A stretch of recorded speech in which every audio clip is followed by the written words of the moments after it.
Adelaide Advertiser splash doses down the drain. 1 in 6 COVID shots going to waste as state lags on vaccine target. 1 in 6 doses of the Pfizer vaccine is going to waste in most cases because of a lack of special syringes to extract the full final dose from each vial.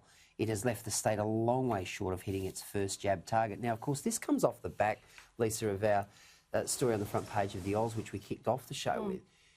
Where we're talking of early 2022. Yeah. Here's another example where, unfortunately, we're seeing doses essentially being washed down the drain.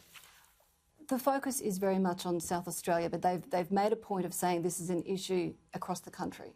And until now, I hadn't heard about it. Obviously, we've had the issue before where the vials have 6 doses in them, and now they're saying the syringes that they were given weren't adequate. They weren't actually pushing out that last dose. We cannot afford, as a country, to be wasting a single dose of this vaccine. We've seen that we've got shortfalls because of what's happening overseas.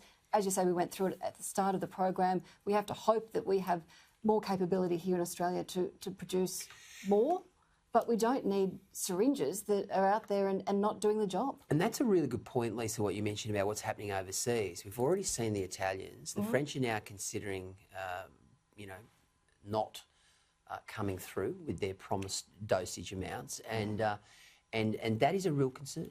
Well, it is, and look, credit to the government because we have made the decision to look after our own sovereignty and put the money into making sure we do have some of those vaccines manufactured here. But there is going to have to be a concerted effort to really bolster that number because we can't be held to ransom, and effectively that's what the EU can do, is hold us to ransom and not distribute the vaccines that we're relying on.